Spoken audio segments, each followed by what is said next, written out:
वन्दितु सर्वसिद्धे ध्रुवममलमणोवमं गदिं पते गोच्छामि समय पाहुड विड़मो सुध केवली भणिदम। पंच परमेष्ठी भगवान की जय। ये बात पिछली ज्ञानशाला में हो गई थी कि जीव भी परिणमन करता है और पुद्गल भी। अब जीव अगर ज्ञानी है तो उसका परिणमन ज्ञान में होता है, और जीव अज्ञानी है तो उसका परिणमन अज्ञान में होता है। ये आगे बताते हैं।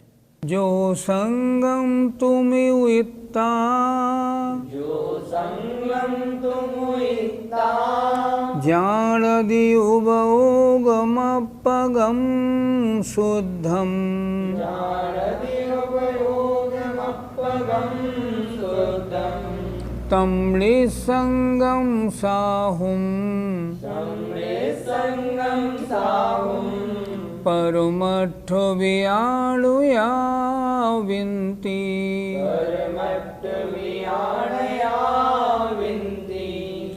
जो संगम तुम इत्ता, जानदि उभयोगमपगम शुद्धम, तम निसंगम साहुम, परमठ वियाणया विनती। जो संगम तुम इत्ता, जानदि उभयोगमपगम शुद्धम, तम निसंगम साहुम, परमठ वियाणया विनती। जो संगम, संगम माने परिग्रह को, मुयता छोड़कर, जानदि जानता है, उपयोगम अपगम शुद्धम उपयोग रूप आत्मा को शुद्ध। क्या बता रहे हैं? जो साधु परिग्रह को छोड़कर अपनी उपयोग रूप आत्मा को शुद्ध जानता है, तम माने उसे, निसंगम निर्ग्रंथ, संग माने होता है परिग्रह, निसंग माने परिग्रह से रहित, साहुम साहु है, ऐसा परमट्ठ वियाणया परमार्थ को जानने वाले विनती कहते हैं। फिर देखें एक बार क्या कह रहे हैं। जो परिग्रह को छोड़कर नीचे उपयोग रूप आत्मा को शुद्ध जानता है, जिसने परिग्रह सब छोड़ दिया है और अपनी उपयोग रूप आत्मा को शुद्ध जान रहा, देख रहा है, तम उसे निसंगम साहुम, यह निर्ग्रंथ साधु है। कौन कहते हैं? परमट्ठ वियाणया, परमार्थ को जानने वाले विनती कहते हैं। परमार्थ के जानने वालों ने किसको निर्ग्रंथ साधु माना है? जो परिग्रह को छोड़ करके अपने उपयोग रूप आत्मा को जानता है, उसे कहते हैं ये निर्ग्रंथ साधु है। अर्थ, जो साधु बाह्य और अभ्यंतर दोनों प्रकार के संपूर्ण परिग्रह को छोड़कर अपने आप की आत्मा को दर्शन ज्ञानोपयोग स्वरूप शुद्ध अनुभव करता है, उसको परमार्थ स्वरूप के जानने वाले गणधरादिक देव निर्ग्रंथ साधु कहते हैं। ये है निर्ग्रंथ साधु, जिसके पास कोई परिग्रह नहीं है। पंडित जी, यहाँ संपूर्ण परिग्रह से क्या समझना है? परिग्रह दो प्रकार का होता है, एक बाह्य परिग्रह और एक अंतरंग परिग्रह। बाह्य परिग्रह 10 प्रकार का होता है। क्षेत्र वास्तु, हिरण्य सुवर्ण, धन धान्य, दासी दास, कुप्य और भांड।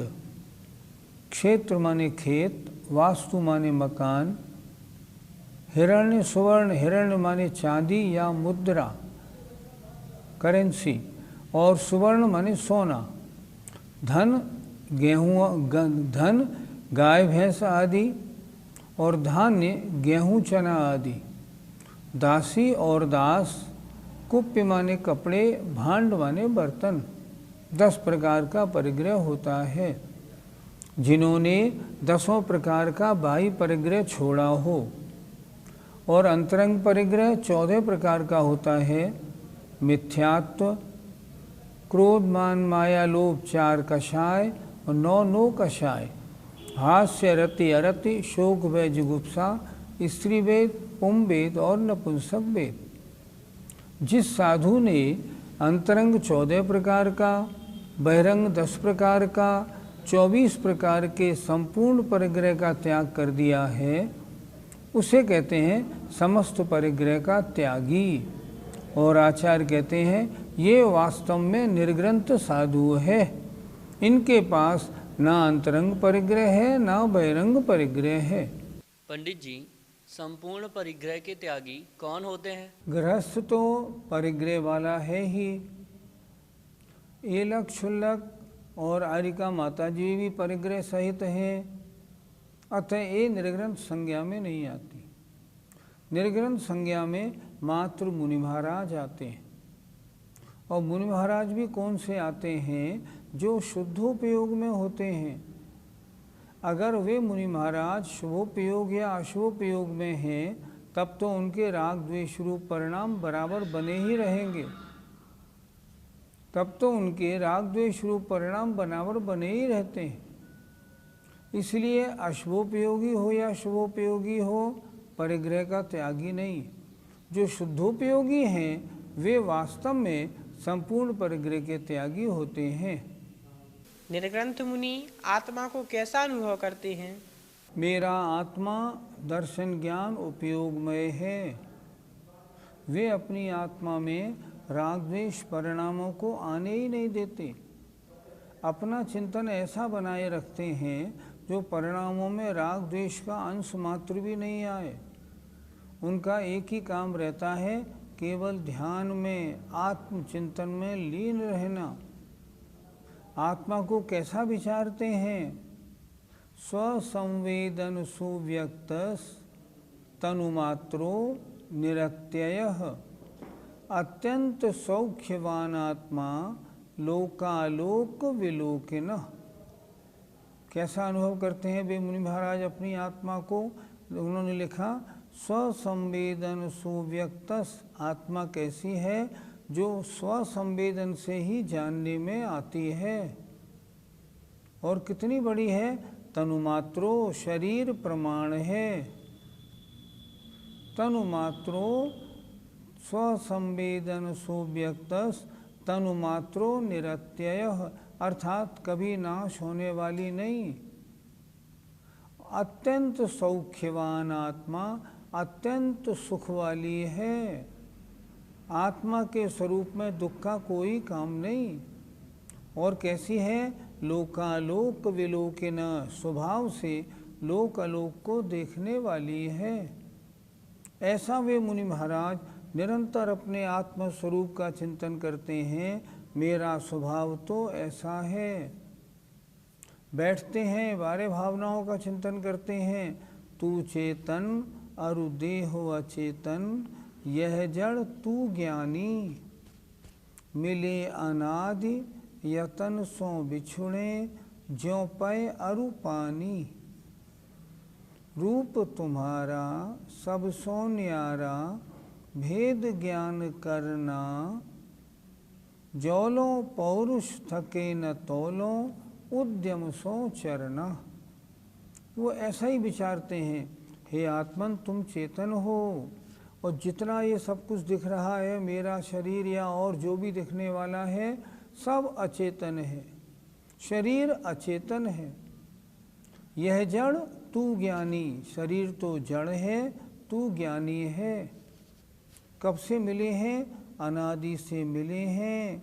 बड़े यत्न, बड़े पुरुषार्थ से इन दोनों को जुदा किया जाता है। जुदा करने का मतलब संसार अवस्था छोड़ के मुक्ति पाई जाती है। बहुत अच्छी तरह चिंतन करते हैं। और क्या विचारते हैं? शरीर प्रमाण है। और कैसा है? अत्यंत सौख्यवान आत्मा। अत्यंत सुख से भरा हुआ है और स्वभाव से लोक अलोक का देखने वाला है, ऐसा मेरा स्वभाव है। वर्तमान में अशुद्ध अवस्था है पर मैं स्वभाव से ऐसा हूँ, ऐसा वो चिंतन करते हैं। पंडित जी, परिग्रह छोड़ा कैसे जाता है? परिग्रह छोड़ने का मतलब ये नहीं उस वस्तु को नष्ट कर दिया जाए, फिर परिग्रह कैसे छूटेगा? मान लो मैंने इस मकान से ममत्व हटा दिया, मान लो मैंने इस मकान को बेच दिया, अब मेरा इससे ममत्व नहीं, तो क्या मकान को मैं नष्ट करूँगा? नहीं। अपने चिंतन में ये वस्तु मेरी नहीं है, ये वस्तु अन्य की है, इतना मान लेना ही उस परिग्रह को छोड़ना होता है। अर्थात परिग्रह से ममत्व परिणाम नहीं होना। तत्वार्थ सूत्रकार ने परिग्रह की परिभाषा क्या लिखी? मूर्छा परिग्रह। मूर्छा ममत्व परिणाम, यह वस्तु मेरी है, ऐसा जो परिणाम है उसका नाम परिग्रह है। उससे ममत्व होना परिग्रह है। तो जिस वस्तु से अपने को अलग हटना हो, जिस वस्तु का त्याग करना हो, ये मेरी नहीं है ऐसी धारणा बना लीजिए, परिग्रह का त्याग हो गया। परिग्रह तो चारों ओर भरा हुआ है, उसे छोड़ के कहाँ जाएंगे? जहाँ जाएंगे वहीं परिग्रह मिलेगा। बस करेंगे ऐसे, जहाँ भी ठहरेंगे, जहाँ भी रहेंगे, जहाँ भी जाएंगे, किसी वस्तु से अपना ममत्व नहीं जोड़ेंगे। इसका नाम है वस्तु का त्याग करना, वस्तुओं से निर्ममत्व हो जाना। पंडित जी, निर्गुण शब्द का अर्थ क्या होता है? जैसे निर्मल माने मल रहित, जैसे निर्मम माने ममता रहित, वैसे ही निर्ग्रंथ का मतलब होता है ग्रंथ माने परिग्रह, परिग्रह रहित। जो अंतरंग और बहिरंग दोनों परिग्रहों से मुक्त है, दोनों को छोड़ चुका है, जिसका अब दोनों में से किसी के प्रति रंच मात्र लगाव नहीं है, वह मुनि वास्तव में निर्ग्रंथ साधु है। पंडित जी, क्या कोई साधु मोबाइल, लैपटॉप आदि अपने पास रख सकते हैं? फिर वे निर्ग्रंथ कैसे कहलाएंगे? निर्ग्रंथ का मतलब होता है अंतरंग बहिरंग परिग्रहों से रहित। अब उनके पास अगर मोबाइल या लैपटॉप है तो परिग्रह तो उनके पास है, फिर निर्ग्रंथ की कोटि में, मुनि की कोटि में नहीं आते, निर्ग्रंथ नहीं कहलाते। अगर वस्तु है तो उससे ममता है, ममता है परिग्रह है, फिर कैसे? नहीं, फिर मुनि की कोटि में नहीं आएंगे। इसलिए कोई मुनि भी तिल तुष्मात्र परिग्रह नहीं रख सकता। आचार्य कुंद महाराज ने तो बहुत ही स्पष्ट कहा है, मुनि महाराज के पास 3 चीज़ें, पीछी, कमंडलू और शास्त्र। इसके अलावा अगर कोई चौथी चीज़ है तो वो मुनि नहीं। उन्होंने लिखा, जय ले अप बहुयम तत्तो पुण्जाय निगोदम। कितनी मार्मिक बात लिखी है उन्होंने। अगर कोई साधु अपने पास में एक तिल के छिलके के समान जरा सा रंच मात्र सा परिग्रह भी रखता है तो वह निगोद जाता है। तो आप तो मोबाइल और कंप्यूटर और लैपटॉप की बात कर रहे हैं, मैं कह रहा हूँ वो छोड़ो, अगर किसी के पास आलपिन भी है तो भी परिग्रह है। निर्ग्रंथ का मतलब होता है समस्त परिग्रहों से रहित तो होना। गाथा 131 का पद्यानुवाद पढ़ते हैं। हो अंतरंग बहिरंग निसंग नंगा, जो लीन आत्मरति में बन के अनंगा, साधु निसंग व निश्चय से कहाता, ऐसा कहे सब पदार्थ यथार्थ ज्ञाता। एक शब्द आया है अनंगा। अनंगा माने शरीर रहित। जो आत्म ध्यान में आत्मरति में लीन है, बन के अनंगा, अंग से दूर, शरीर से अलग हटके, शरीर को अपना न मानता हुआ, वह वास्तव में निसंग, वह है निसंग। निसंग माने परिग्रह रहित। आइए गाथा नंबर 132 देखते हैं। जो मोहम तुम इता, जो मोह णाण सहावाधियं मूलदियादम् तं जिदमोहं साहुं परमठ वियाणुया विन्ति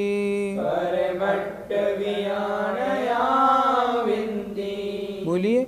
जो मोहम तुजिता प्राण सहावादियं मूलदियादम् तम जिद मोहम साहुं परमठ वियाणया विन्ति।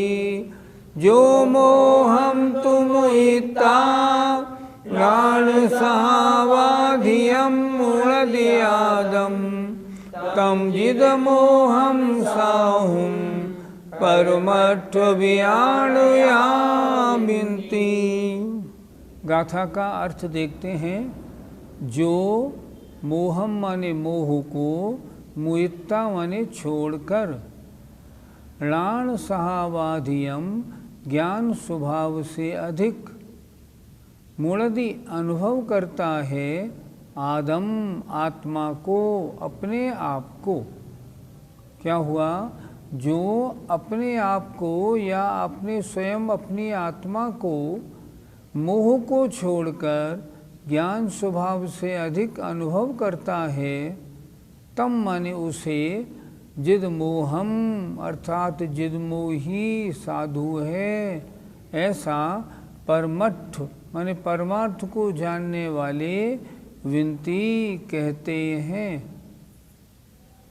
फिर देखें एक बार, जो मोह को छोड़कर समस्त वस्तुओं से लगाव को छोड़कर अपनी आत्मा को ज्ञान स्वभाव से अधिक जानता है, उसे यह जितमोही साधु है, ऐसा परमार्थ को जानने वाले कहते हैं। अर्थ, जो पर पदार्थों में होने वाले मोह को छोड़कर अपने आप को निर्विकल ज्ञान स्वभाव से अधिक अनुभव करता है, परमार्थ के जानने वाले तीर्थंकरादिक परमेष्ठी उसी जीव को, परमार्थ का जानने वाला उस साधु को मोह रहित कहते हैं। पंडित जी, साधु मोह को कैसे छोड़ते हैं?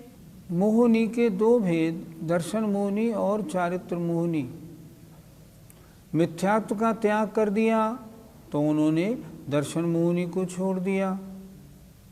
अब चारित्र मोहनी में आती हैं 25 कषाएं। तो जो साधु होते हैं उनके अनंतानुबंधी अप्रत्याख्यान प्रत्याख्यान ये 12 कषाएं तो होती नहीं, संजलन और 9 कषाएं होती हैं। इन दोनों में भी वे लगे नहीं रहते, यदा कदा होती हैं वो अलग बात है, लेकिन इसमें वे उलझते नहीं हैं, इस रूप परिणमन नहीं करते। कभी भी होती हैं तो वो समझिए अबुद्धिपूर्वक थोड़ी बहुत होती हो तो होती हों, लेकिन जो वीतरागी साधु होते हैं ना, उनके तो वो भी नहीं होती, उनके तो रंच मात्र भी मोह अपना असर नहीं दिखाता। उन्हें कहते हैं ये निर्मोह साधु हैं।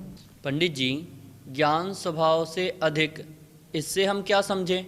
बहुत से गुण ऐसे होते हैं जो अन्य द्रव्यों में भी हैं और जीव में भी हैं, जैसे अस्तित्व, वस्तित्व, प्रमेयत्व, प्रदेशवत्व, अव्यावादत्व आदि। तो ये गुण अन्य में भी हैं और जीव में भी हैं। पर जीव की पहचान किस गुण से होती है? ज्ञान स्वभाव से। जीव किसे कहते हैं? जो जानने देखने वाला हो।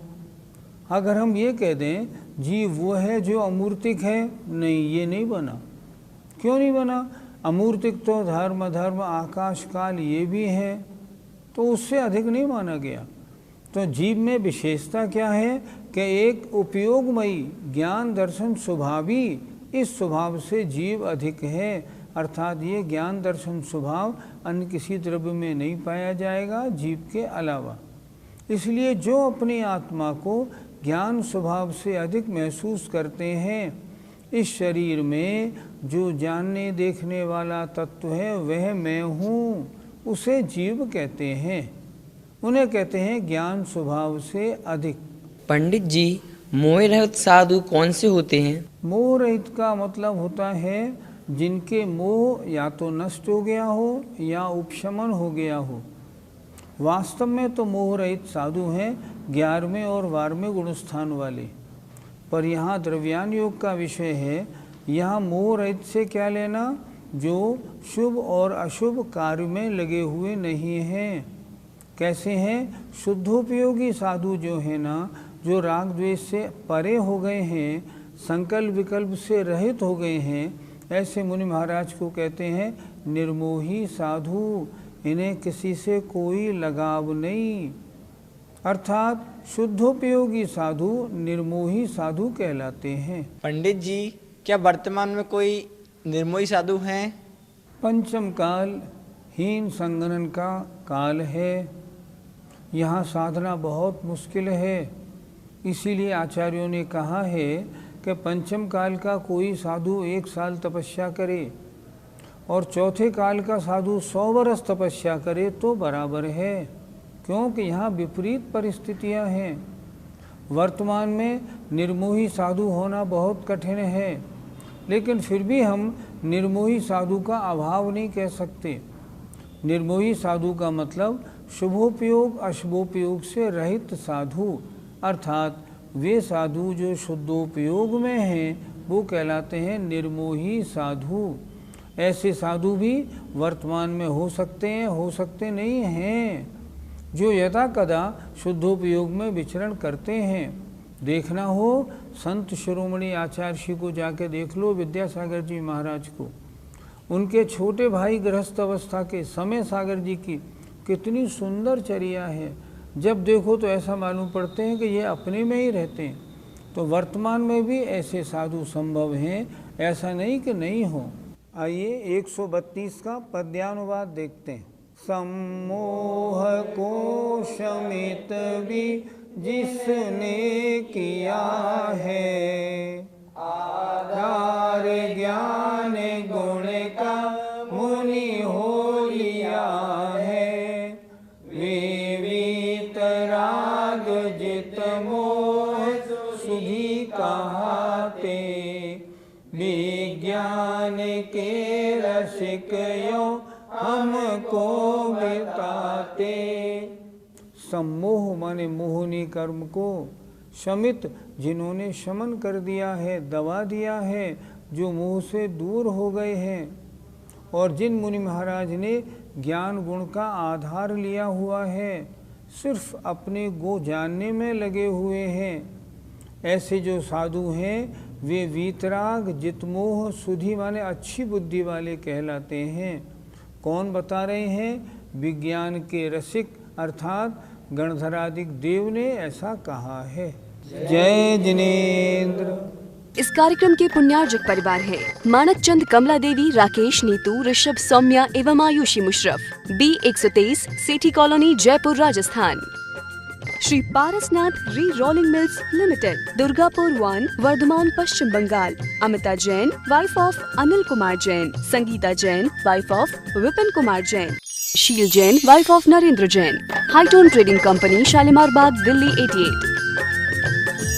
माता श्री निरंजना बाई सरोदय के स्मरणार्थ Sunanda, wife of professor Umesh Chandra Saroday, Nagpur. Rekha, wife of Abhay Kumar Sontakke, Karanja. Madhuri Jain, Nagpur. Nishigandha Band, CA, wife of doctor Shailesh Band, Amravati. Rutika, wife of Saurabh Saroday, Pune. Pushpak Jain, Swastik Band, Spraha Saroday. स्वर्गीय श्री चिमनलाल फूलचंद शाह, स्वर्गीय Kamlaben Chimanlal Shah, doctor Rajnikant C Shah, Leena R Shah, Samarth R Shah, Dhvani S Shah, Nishchal R Shah, Junali N Shah, Aagam, Nirmay एवं नियम शाह, अहमदाबाद, गुजरात। गर्व गौतम जैन, सुपौत्र अशोक कुमार, रतनलाल जैन, नूतन, गौतम, प्राची, आदित्य, महिमा, सलोनी, निरंजन, अरहन, आराध्य, तारदेव, अंधेरी, मुंबई। श्रीमती संतोष C सिंघई, श्रीमती वर्षा आलोक जैन, श्री आलोक जैन, कुमारी त्रिशला जैन, कुमारी अनमोल अग्रवाल। श्रीमती पूनम जैन, धर्मपत्नी श्री सुभाष जैन। गुणायतन शिखर जी।